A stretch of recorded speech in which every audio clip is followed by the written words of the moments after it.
Welcome to the Main Dish with MD. I'm your host, Marlon Davis.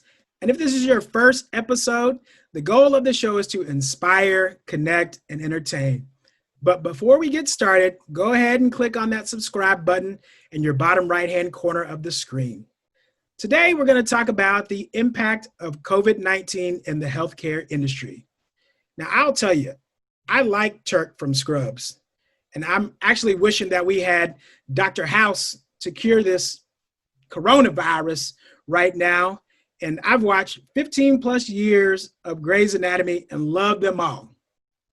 Okay, well, maybe not the year they had Denny on there, who was the ghost and kept coming back to life. I don't know.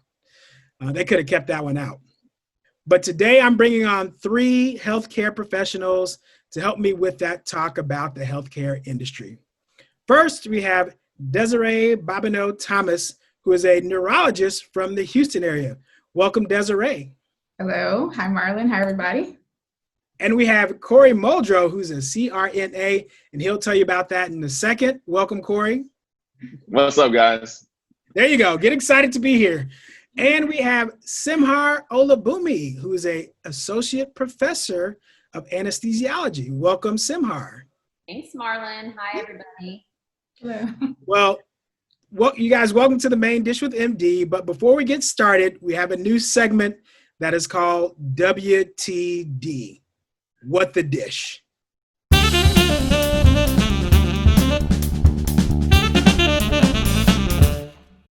All right, guys, I'm going to list off some ingredients. You give me your best guess, write it down on your piece of paper, and hold that up. All right, the first ingredients, 3 large eggs, kosher salt and freshly ground pepper, vegetable oil for frying, 4 boneless, skinless chicken breasts, 1 teaspoon of sesame oil, 1 large onion chopped finely, 2 garlic cloves minced finely, 4 cups of cooked rice,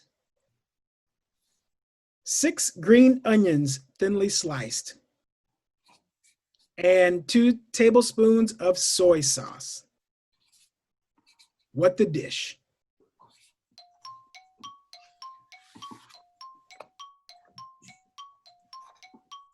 We win if we go first.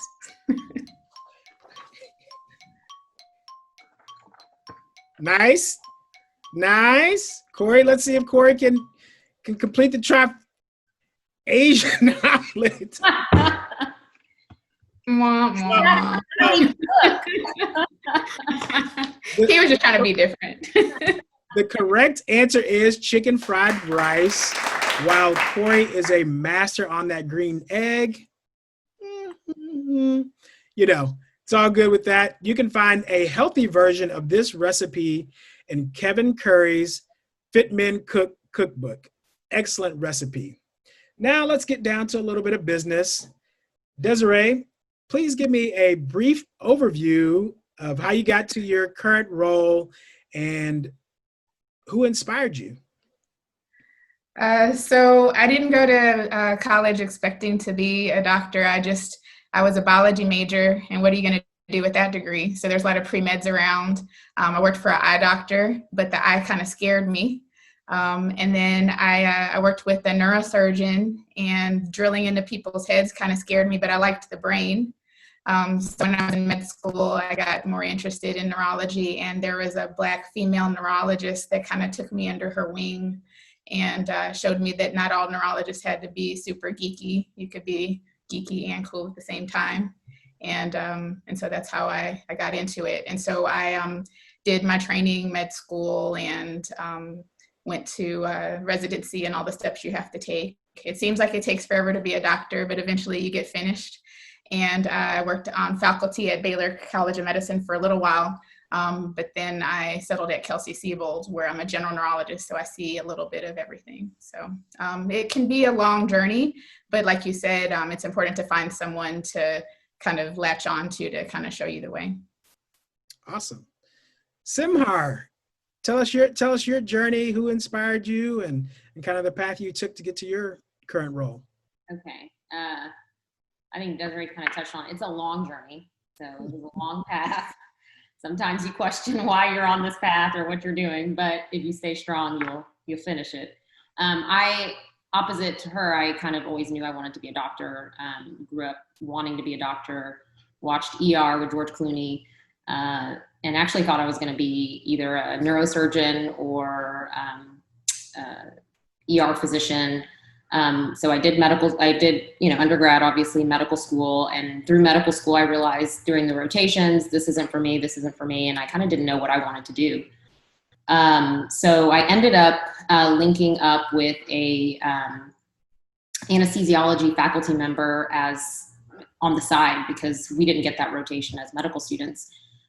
Thinking, okay, I haven't liked anything else, hopefully this will stick. And I ended up loving it. And so pursued anesthesiology, did my residency.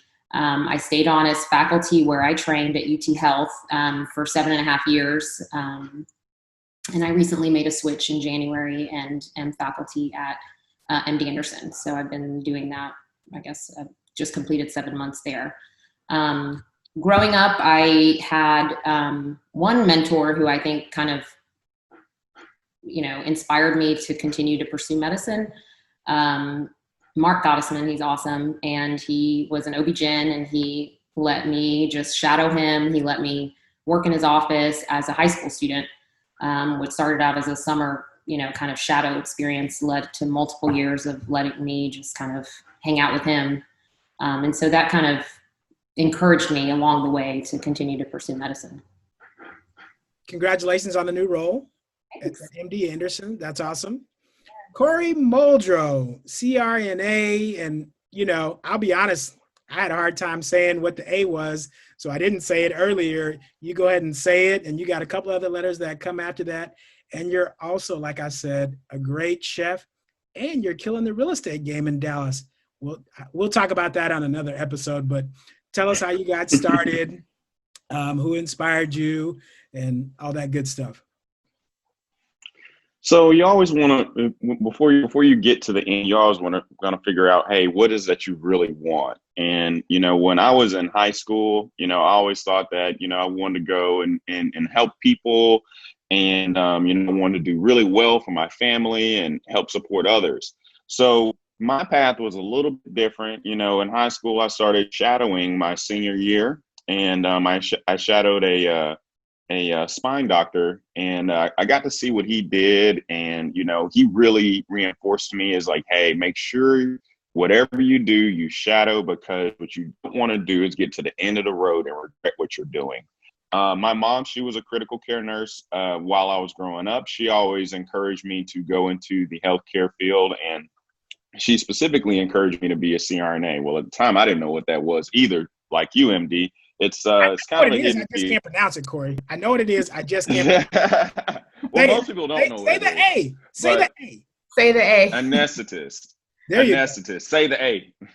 So yeah, I mean, like I did a lot of shadowing, and I figured out what it is that I really wanted. So I after graduating from UT, I went to Parkland, worked in a trauma ICU there, got a lot of great experience and working with really, broken, sick people, and, watch them recover, working with their families. And I realized that, hey, I really enjoy this.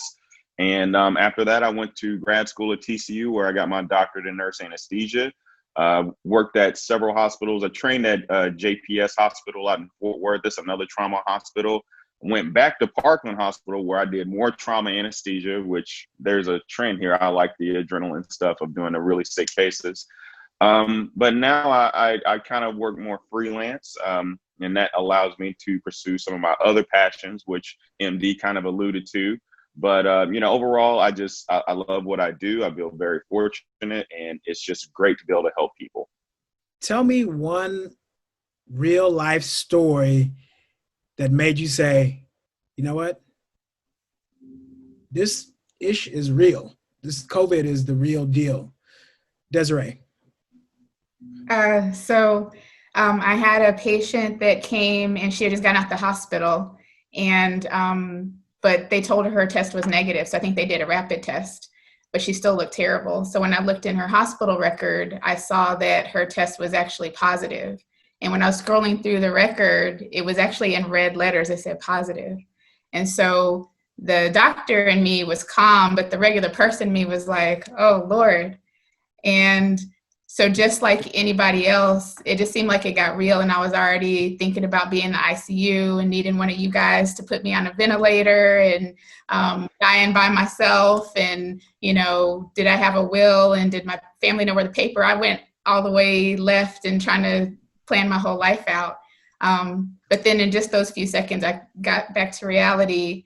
And but that's the problem with COVID. And I think that's the problem people are struggling with, is that, yes, the death rate is very low, but we don't know who that's going to be. We don't know who's going to just get the sniffles or whatever, and then who's going to get it really bad and be needing your services and be on a ventilator. And so that's when, you know, you don't know, so you have to just do the best that you can. But it would be a shame if a simple cloth mask could prevent it, or just washing your hands more, or just staying away from people maybe reduced your chances for us not to do it. So I just, you know, there can be some moments in life where you just feel like you're tired of the pandemic and you're just ready to just be like, forget it. If I'm going to get it, I'm going to get it. But I think in that moment, it made me think, okay, let me do what I'm supposed to do. So that was my moment. And Semhar, tell us about your experience.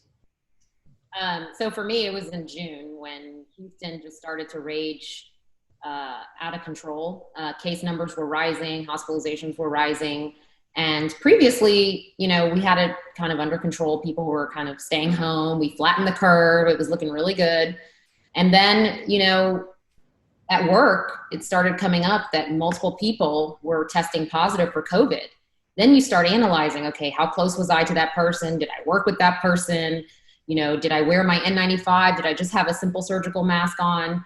And it hit me right then that, you know, wow, like it's everywhere. COVID is everywhere. You cannot relax. You can't just say, okay, this time it'll be okay. And I can just, you know, I don't have to wear my mask today, or, you know, something like that. And it just hit me right there. And I was like, oh, I need to, no, we are not relaxing at all. Because I kind of did what Desiree did. I went all the way to ventilator, like, you know, I gave it to my parents. Now they're on a ventilator, you know, you're like, my kids, they got the Miss C syndrome. I mean, everybody got really sick really quickly. And then, you know, you kind of rein it in, you reality check, like, okay, get yourself under control. So about June, I would say, when things, you know, in Houston, just people relaxed a little too much. And we're starting to see a better hospitalization rate in Houston, but the positivity rate is still high and the number of cases are still high. So you can't relax. You can't let your guard down. Got to stay vigilant. Yeah, you see people out here and people are like, you know what? I'm done. I'm done with the mask. I've had it on for the time I needed to, so I'm going out doing my thing. Like 500,000 people are going to Sturgis this weekend for the biker rally. I'm like, are y'all kidding me? And then no mask required. You know, what's going on? So that's wow. Corey, tell us your one snap moment when you knew the virus was the real deal. And I have a lot. I have a lot of moments. I mean, you know, the funny thing is, to that point about the biker rally, you know, I think an issue that, you know, we as Americans have, that is, it's a concept that's different from other parts of the world, which may or may not be doing better with their virus control, is we're used to convenience. We're not used to inconvenience at all. And if you tell us, hey, we're going to be on lockdown for a couple months, okay, Americans can wrap their mind around that, but they cannot wrap their mind around life as they know it changing for an extended period of time. I've got a few experiences. So one of the first experiences I had was I was on the labor and delivery unit, and I was interviewing a patient who had just arrived. And, you know, I was logging into the computer, reading through her chart. You know, at this point, it was probably April. You know, everyone's wearing their mask, surgical mask around the hospital. Me, myself, personally, I always wear an N95 just because I know how dangerous this virus can be. And I don't know how it could impact me or my family. So I always wear, all the face shield and all that stuff. But, I log into computer, she's Spanish speaking, so I had to go and get an interpreter. So I left the room, waited for a Spanish interpreter to come into the room with me. We go back in, log into computer, she's positive. First thing in red letters, kind of like what they were saying earlier. And that was that real life moment. So at that time, after I finished interviewing her, we had to go and put on gowns, gloves, masks, whole protocol to go in to see the patient, and then to put in an epidural. I mean, you're wearing all these plastic garments that you're basically just sweating. You got this mask on, you got a face shield on, everything's fogging up. It's just a mess. So that was when I realized, man, this thing is real, and this isn't to be taken lightly. Also, I had another exposure at one of the endoscopy centers I worked at. An employee tested positive, and it spread to another doctor there and another staff member there. So all of the employees and staff that worked at that facility had to go and get tested. So I actually had them shove that thing all the way up to my nose and tickle my brain, and it burned. But, luckily I was negative, but that was another take home moment. Like, hey, dude, this thing is real. You cannot let up. You got to keep your foot on the gas. You have to protect yourself and your family. And, it's important because you have to protect your family. You have to protect yourself, because at the end of the day, if you get sick or your family gets sick, you're in that ICU by yourself. You may not see your family if they get sick again. So, I hate to bring that imagery, but it's just this thing is real, and it's going to be around with us for a while. And I'll say it's real life, Corey. First of all, Usher said, "Let it burn." But on a serious note, my wife, one of her best friends' father, just passed away last week. So she was watching a virtual funeral, and he passed away from COVID. So it's real. It's out there. My line brother, his dad got COVID. Thank God he made it through. So there are people that I know that have actually had it, and some have died, and some have made it through. But it's the real deal, man. It's the real deal, and that's from firsthand experience. And you guys' stories are right there. I couldn't imagine, being at work and you're like positive, and you're like, I'll be right back. I might be out of there. Like, maybe, let me go. I'll be right back. But first of all, I didn't get to say this at the beginning of the episode. Man, I appreciate you guys. And right now, I know it's tough for you guys. There's probably 1 million people asking you questions like, what's going on, Semhar? What do we need to do? I know you're in the hospitals and the doctors. What's going on, Desiree? Like, I give me some advice. What should I do? What should I not do?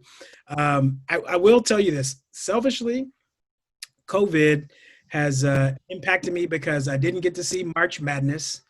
Oh, Lord. One shining moment with Luther singing. I missed a concert, iHeart Country Radio, and I missed some other things selfishly. But football season. Well, I missed the spring game. I missed the spring game too. So, I missed some things. We're missing Texas LSU. Yeah. We are. I was going to miss that anyway for another reason. So anyway, so how has COVID impacted your daily life? At work, it's been hard for me because people make fun of me because I'm a hugger. I'll be coming out the room with the patients and we're all loving on each other and they're like, get a room. And so to not be able to be in the room with people and they're sharing stuff with me and I can't hug them, or, just the handshake that you usually greet people with, just kind of makes it a little bit impersonal. We've had to move to a lot of video visits. So kind of like we're doing here, all these Zoom meetings and that kind of thing. You can get the information you need, but it's not exactly the same, all the screen time that we're having. And then just even with, family and friends, the changes that we've had to make in interacting with each other. And so just getting used to all of this, being together apart as all of the companies try to bill it as. So just getting used to that, I think, has been difficult. It's not impossible, but it's a change. Corey, how's your day-to-day been changed? I know when this first happened, you were like, work for me has been a little bit slow. So tell me about how your day-to-day change has gone. Well, I can start with how my day literally begins. I usually wake up at about, 4:45 every morning. And, I get in, I go to the gym, work out, get back home, shower, get ready to go to the hospital. Well, that's all changed because one, gyms are closed now. So I have to try to figure out some kind of way to work out from home. But now I have to add in my vitamin C, my elderberry syrup, my zinc, all the different things to kind of improve and, support your immune system before you walk into the hospital. Now, once you get into the hospital, you're walking in, most big hospitals at least, they'll check your temperature, ask you if you have any symptoms, and that's all before you even step foot into the hospital. Now, once you're in the hospital, they're going to give you a mask. You have to wear a mask. Some hospitals give you face shields. So, one of the things I kind of alluded to, I work at like over 6 facilities. So everything is different everywhere. So once I walk into that hospital, I don't take the mask off unless I'm eating or drinking. Other than that, it stays on. And, there's different masks for, patients and different masks for, healthcare providers. We have to wear masks called N95s, which are lower particulate level masks, and they're difficult to breathe through. So, you get through your entire day wearing this N95 mask, which is like breathing under several blankets. You get home and you're just completely wiped out. So my day has changed tremendously because I'm used to being a very high energy person. And like Desiree alluded to, bringing that personal impact into healthcare and talking with your patients, shaking their hands, getting them through the scariest part of the surgical, process, that's all been muted because the social distancing. Semhar, associate professor. Now, this is a new job for you. So tell us how, one, learning on the new job, I'm sure there's a slight learning curve, even though you're smarter than the average bear and you're smarter than your husband, Amos. Make sure he hears that part. I'll make sure I'm leaving that in right there. Tell us how your day-to-day Still get a kick out of that. Things that you've experienced. Having to learn a new process at a new hospital because I'm coming from another one. But then on top of that, they're creating a new process as COVID is coming on, and we're adding to it as we learn more about COVID. In the beginning, it was just wear a surgical mask. And then a few weeks later, it was no, wear a surgical mask and when you enter, but then we adding an N95 when you're in the OR. Now it's mandatory that you wear a face shield. We use, the intubating equipment we use has changed. Before you would use one thing and now we're saying, we should do it this way to keep it safe. It's constantly evolving. So it's also, that's added to it as well. I would say, as far as work, it's, in the beginning we had elective surgeries were stopped by the governor to kind of preserve hospital space. And, with that, also working as much as I was before, I wasn't working as much. Now it's back full speed ahead. We're, charging, going and taking care of patients like we were before. Let's talk about vaccines. Who's going to be the first to get the vaccine? When do you think a vaccine is going to come out? What are some of the fears? Because there are fears for certain people about taking vaccines when they come out. I wanted to say, I think it's interesting. We have to beg people to get the flu vaccine for various reasons. They'd be like, oh, it's going to give me the flu. It's going to make me sick. I've never gotten the flu, so why do I have to get the vaccine? So it's interesting now that there's so many people that think that the coronavirus vaccine is going to be this panacea and it's going to fix everything. And then I have a lot of patients that are worried that the vaccine is going to contain some kind of chip, and that's going to give them, that's the way that the government's going to force us all to get this chip in us, or it's going to be some way to give us the coronavirus so we can get more money, just all kinds of stuff. So there's going to have to be this big. I'm gonna jump in, Desiree. Yes. And I don't know about them putting a chip in there, but Yes. the U.S. government hasn't always been on the up and up about vaccines. You can take the syphilis vaccine in Alabama that they had. You can take Henrietta Lacks when they took her cells out and tell her about it. So I understand this. And my wife and I, we talked about that. Like, hey, babe, when the vaccine comes out, MD, this person of color may not be the first one in line to get that vaccine. But anyway, go ahead with your. So they're definitely going to have to work on a PR campaign to build trust, to get people to get this vaccine. There's a lot of trust issues they're going to have to overcome, I think, to get people to get it. And I think healthcare workers we might be called to kind of lead the way, to kind of take it in the arm ourselves to prove that it's okay to take. But it's going to be I think, an uphill battle. And then just because of the way our healthcare system is made, who's going to pay for it? Are we going to have to use our insurance, or is the government going to pay for it? I think there's going to be a lot of issues we're going to have to figure out. What do you guys think? Semhar, your thoughts? I was going to say, I think there's also some concern as how quickly we're developing a vaccine. It normally takes, I'm making up numbers. If it normally takes 5 years, all of a sudden we're going to get it in 6 months. I mean, people have questions about that and wondering how that's going to impact the quality of the vaccine. What are going to be the long-term impact of, the impact of the vaccine, et cetera. So I think people have some concerns. I've had a lot of people ask me about that. And I think Dr. Fauci said recently that he is hopeful for a vaccine by early 2021 or late 2020. So I don't know if it's going to be that fast, but I definitely have some questions about that. And I think most people do as well. Speaking of Dr. Fauci, you can turn on the TV and you hear all these doctors and all these medical experts with so many differing opinions.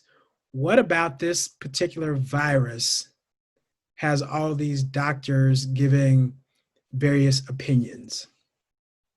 I think. Oh, go. I'm sorry. Well, I was just going to say, I think everybody, the public, needs to understand that coronavirus is a new virus for everybody. It's not just new to the public. It's new to the healthcare workers. It's new to physicians. It's new to everybody. We are adapting as we learn more about corona, as we figure out that this treatment works not that great and this treatment works better.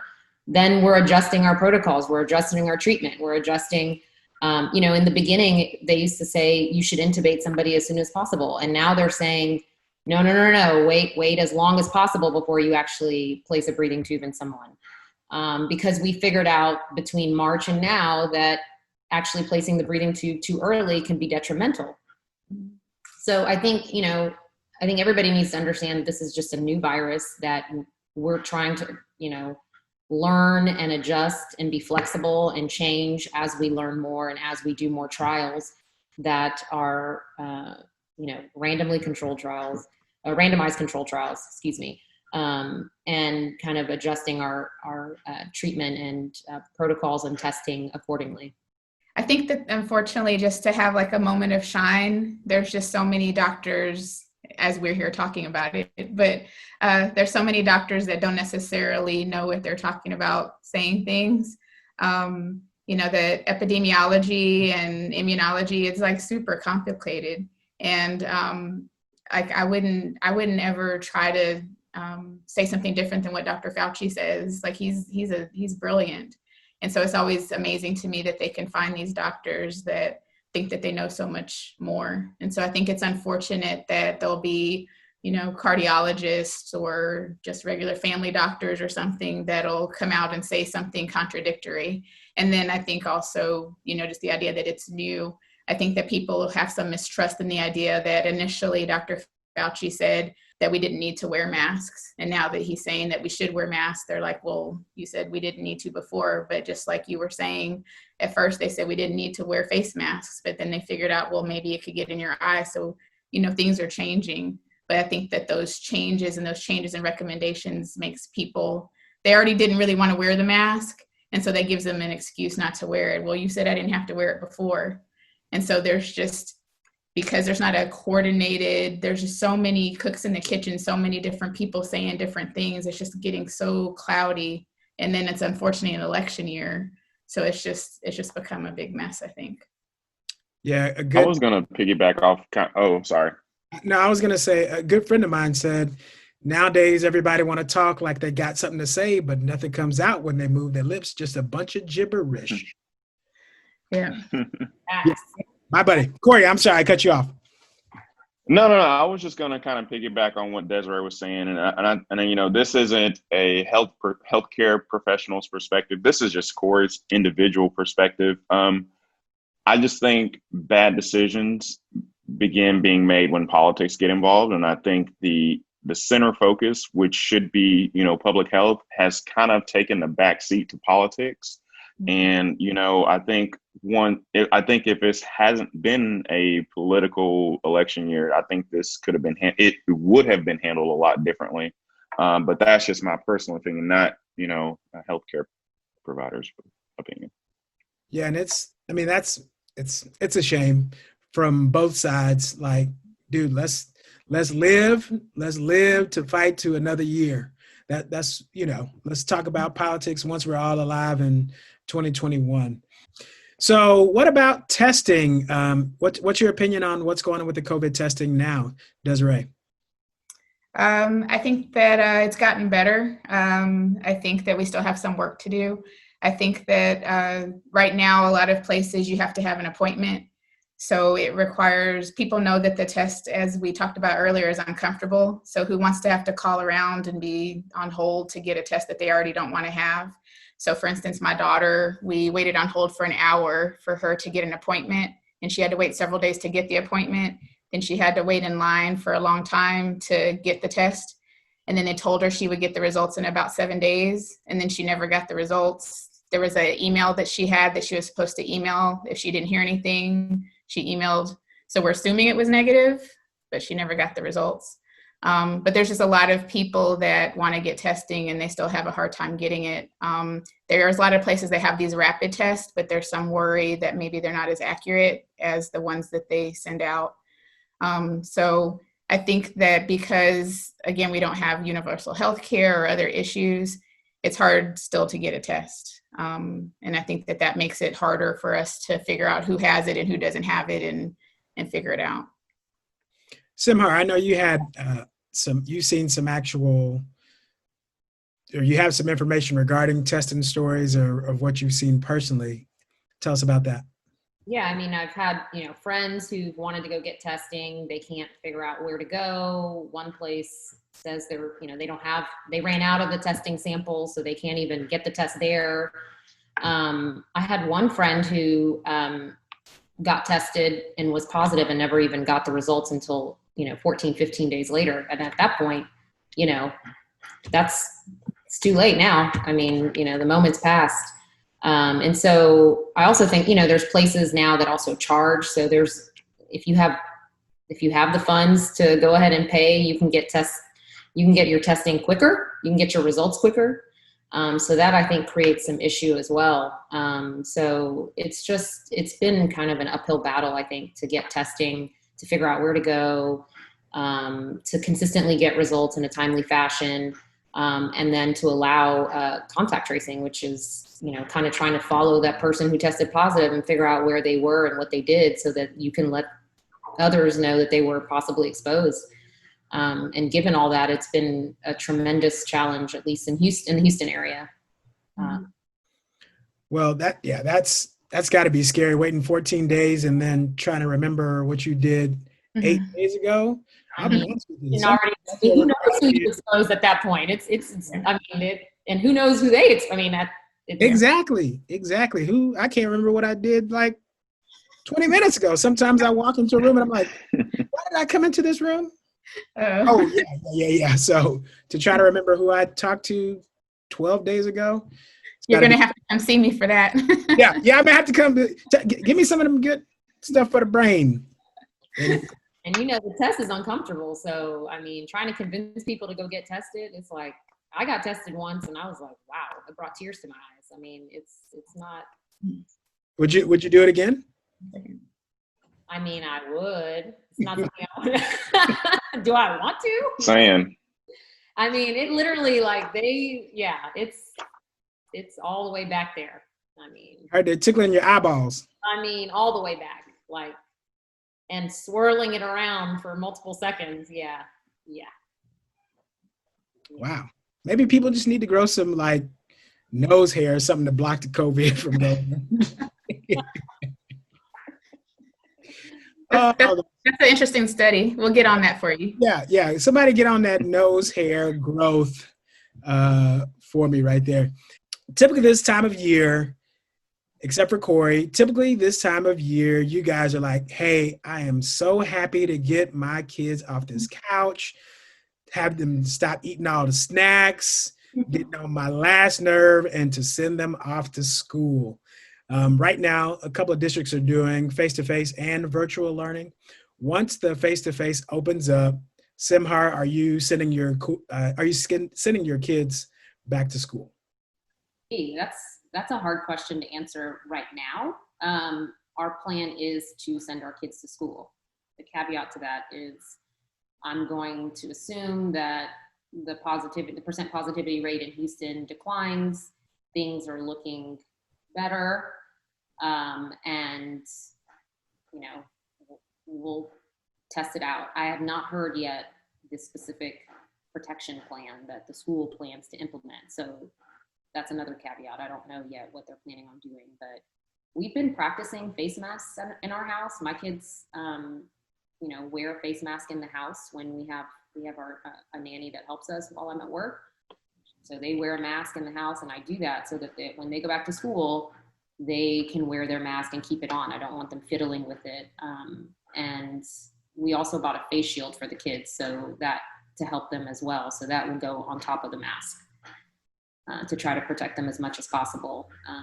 So as of today, with those caveats, I'm saying yes. But HIC is not planning on sending kids back to school until October 19th. So we have a couple of months to kind of see how things play out.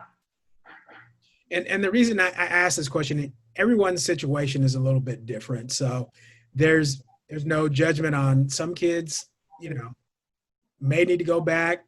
And if you watched my episode with the principals, we talk about it in that episode.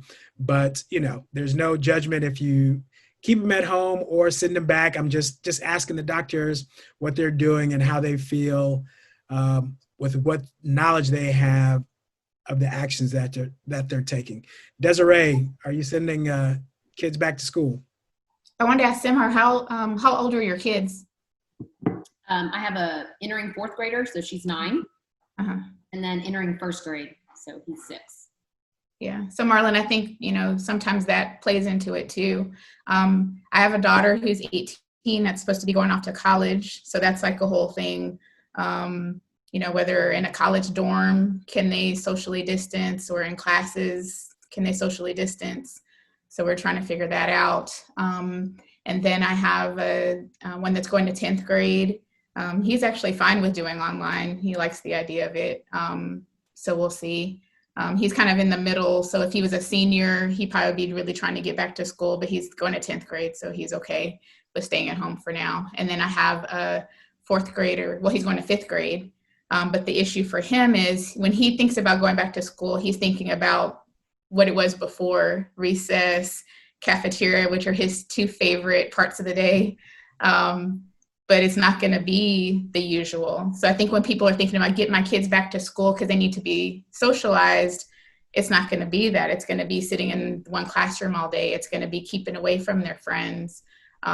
So I think sometimes when people are wanting their kids to go back, I don't know if they're necessarily understanding what they're trying to get their kids to go back to. It's not to what it was before. So, but some families, they don't have anyone at home to watch their kids, or they have to choose between work or staying home with their kids. So there's just a lot of factors. So I'm going to have to go back and watch that episode with the principals to see. You think a doctor's work is hard. I can't imagine being one of these principals or administrators for a school and the decision making they're having to do. And these parents can be terrible with these school districts. I'm on a Facebook page and I just eat my popcorn and watch some of the comments of these parents fighting about what to do. It's a difficult situation. And I'll say this, I had a great conversation with a good friend of mine like 2 days ago. She's actually in the event industry here in Austin. And I said, you know what? People need to stop judging other people because you do not know what their situation is. While your situation works for you, it may not work for me. And I have that with close friends. Their situations are very different than mine. And some are like, hey, virtual learning only. And some are like, hey, I'm sending my kids back to school. Do I judge them based on those things? No, because everybody has their own unique situation and they have to make the best situation for themselves. So kudos to everybody that's making those decisions. Again, kudos to the principals and the teachers right now. My sister just went back to school earlier this week. So it's a new experience for everyone. And I'm still giving kudos to the doctors, principals, everybody that's out there with this unique, unprecedented situation. Now, we'll ask this next question because, my wife was kind of happy when Target got curbside. She's like, oh, Target curbside. I'm not going to spend as much money when I go inside. But I actually go to Target probably 2 to 3 times a week to pick up things curbside for her. So I don't know if that's true or not. But let me ask you guys, Corey, are you going to Target? Are you going to H-E-B? Are you traveling? Are you getting on a plane? What are you doing right now?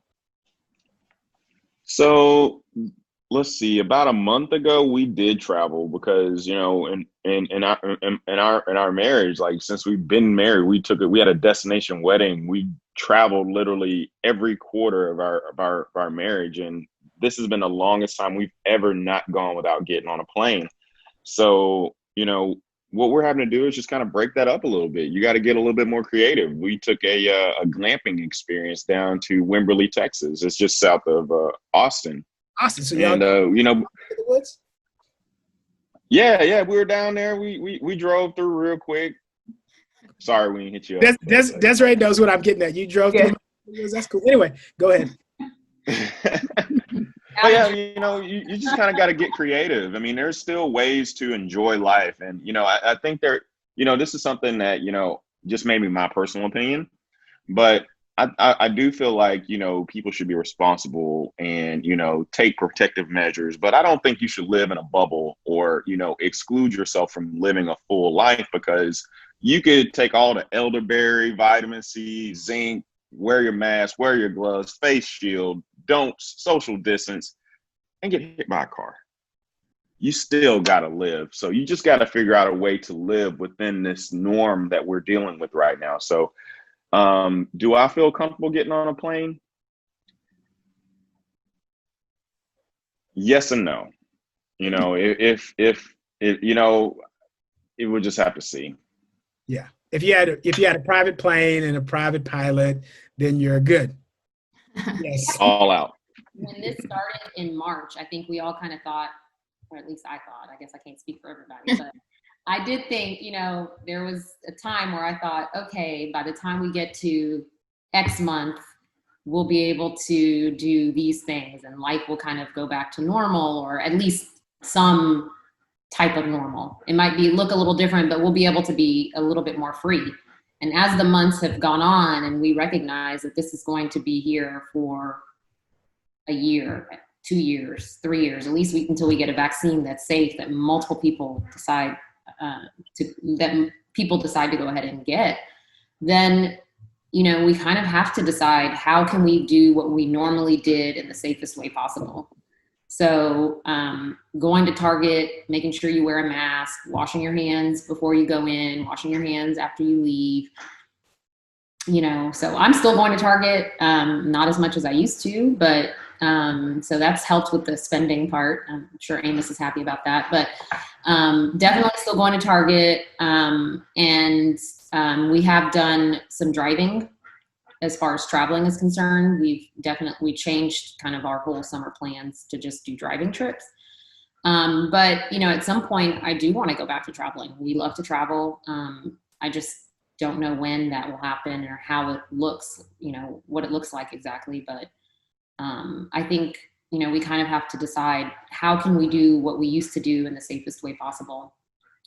And I don't think any of us have the right answer. I think we just have, the safest answer for us personally, but that's just. Corey, I want to go back. You mentioned some vitamins, and thanks to my brother, Tony Jones, I started taking some turmeric. I was already taking my multivitamins plus my vitamin C. What other vitamins do you take daily? And Desiree and Semhar jump into what other vitamins do you take daily to help with this during this time? They say elderberry is really good. Obviously vitamin C and zinc's really good. I mean, like zinc is in actually some of the protocols that they use to treat COVID in some of these units, in some of the studies that they have. For what it's worth, it makes me feel better. I mean, it may not be doing anything, but it does make me feel better. Ladies, do you have any extra vitamins that you're taking during this time? I'm not a big vitamin person. I can barely just drink the water I'm supposed to drink. So I've just been trying to drink more water and maybe eat a little healthier. That's about it. But the CDC has a good, there's been some other sources too, where it tells you the riskiness of activities.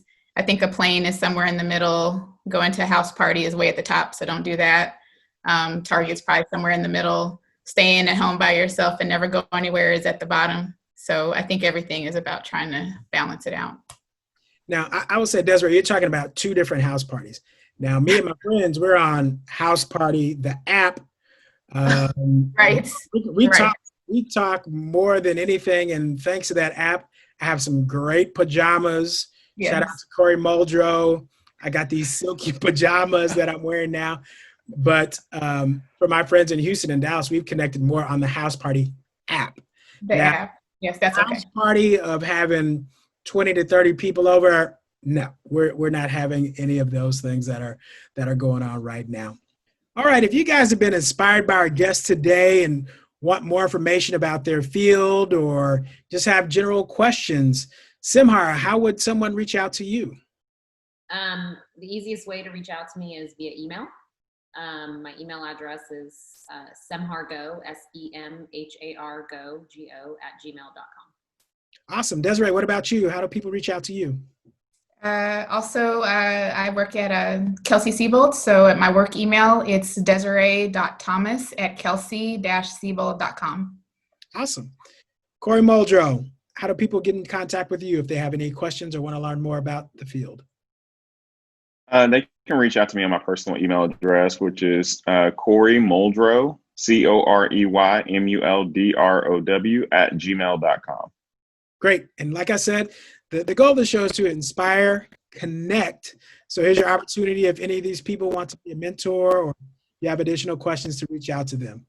Hey guys, again, thank you for coming out to today's show. You guys have provided some wonderful insight.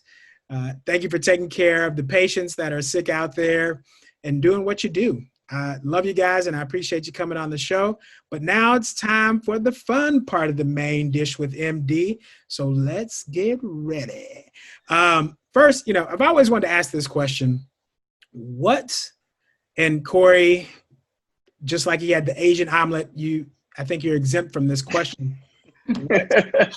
What is your favorite doctor, medical, drama, sitcom show? Semhar. So I would say Grey's Anatomy, but from like several years ago. not the current episodes or whatever's going on right now, but like from the beginning. You're like Shonda Rhimes, go ahead and put it into it. I love you, but it's time to wrap it up. What else, Semhar? And I loved ER when I was a kid, so when I was younger. So I loved Desiree, what about you? I love Scrubs because the humor of it, but yet it's true. Like there was one episode where they had a patient that wasn't supposed to have anything to eat, but they brought him a tray. And in real life, there was one time where I had a patient that got a tray and I was hungry. And I said, well, could I just have this tray? And they're like, go ahead. It was the best. So you ate off the patient's tray. I ate the whole tray. I was hungry. I was broke. I was a resident. It hit the spot. That may be the funniest thing I've heard definitely today. Definitely, probably in the past couple of weeks. Like, so you gonna have that Don't vegetables, that applesauce? Are you gonna have all that? Corey, I know you don't watch a lot of TV. I'll give you an opportunity to see if there's anything. Mm-hmm. All right. So if I had to pick a show, it used to be House, because House, no matter what the problem was, what the sickness was, it was always that minute little detail, and he would always figure it out before the end of the show. Hopping around in this little cane and stuff and yelling at people and just being grumpy. And I did like that because it was always entertaining to me. Like, okay, how's he gonna figure this out? What's the answer gonna be? So, if I had to say, if I could equate this current crisis to a House episode, or even better yet, I equate what's going on to an Avengers movie. So basically, we don't have enough time to talk about no. it. Right, you about to go on about 12 tangents. All right. We'll leave it there. But I'm just waiting on House to come through. I'm waiting on House to come through. America and Iron Man coming through. Yeah. They should. It's like an Avengers movie, but the Avengers just haven't shown up yet. Well, just saying. You know what? Yeah, exactly. We need them to show up right now. Let's talk about French fries. Now, McDonald's has been the reigning champion over the past few episodes. Corey, give me your top 3 French fries. All right. The curly fries from Arby's, the waffle fries from Chick-fil-A, and Wendy's with the Frosty. Ooh, you're dip your French fry in the frosting type of guy. Yeah. Okay. My wife loves Arby's. She loves those curly fries from Arby's. Semhar, what are your top 3 French fries? McDonald's for sure. I mean, McDonald's fries they're pretty good. Chick-fil-A fries would be number 2. And I recently had Whataburger, and I was reminded how good Whataburger fries are. Yes. I forgot. Maybe I just haven't had it in a while. People forget about those. Oh, man. People forget about those. Desiree, what you got? Okay, I'm going to go off the beaten path. Here in Houston, we have Frenchies. Those Frenchy fries, delicious. Then there's Raising Cane's. They have chicken tenders, but the French fries there, delicious. And then Popeye's French fries, yummy. Okay. Might want to try them out. If you can get that chicken sandwich and the fries, and then you put the fries on the sandwich. Now, have you guys had Popeye's chicken sandwich? Okay, so I guess that's a no. Me either. I haven't had it either. Apparently, there's this place in Houston called Miko's Hot Chicken, which is the business now. I've heard that from a couple of people. But let's move on to some cereals. Semhar, what are your top 3 favorite cereals of all time? Ooh, that's hard because I don't really eat cereal. But well, give me your top 1. I would say, I don't know. All right. I don't know. I don't really eat cereal, so it's hard. All right. We haven't had that happen. It's a first for everything. It's 2020. It's unprecedented. Somebody does. As a kid, did you have? Yeah, as a kid. Oh, I thought you meant now. All time. All time. Okay. Sorry. And you're a doctor too? I loved Lucky Charms, Frosted Flakes. Oh. And number 3. Oh, Rice Krispies. Ooh, snap, crackle, and pop. To put sugar on it too. It was good. Yes. Okay. The only way to eat those Rice Krispies. Yeah. Corey, what are your top 3 cereals? I'm with Semhar. I don't eat cereal anymore, but if I had to choose Captain Crunch with the blue and the red berries, I would go with Cheerios with strawberries chopped up and bananas, and I would go with Frosted Flakes. This guy with the chopped up nuts and berries. But you did end with Frosted Flakes, so shout out to Tony the Tiger. They're great. Desiree, what do you got? What you got? What are your cereals? I recently discovered honeycomb cereal. I don't know where that was at in my life before, so I like to snack on that. I like cream of wheat, randomly. Is that And I also cream of wheat. Y'all never had cream of wheat? like, are you talking hot The cereal? instant one, yes. I'm sorry. Oh, okay. And then, yeah, Frosted Flakes. But I like sugar so much, which is an addiction. I add more sugar to the Frosted Flakes because the sugar that's on there is not enough. Yeah, spring a little bit more. Yeah, a little bit more. A little bit on there. Mm-hmm. Hey guys, thank you for coming out. Remember to support, promote, and encourage your friends. And also, like I said last time, it's more fun when the homies have some. Thank you guys. Peace.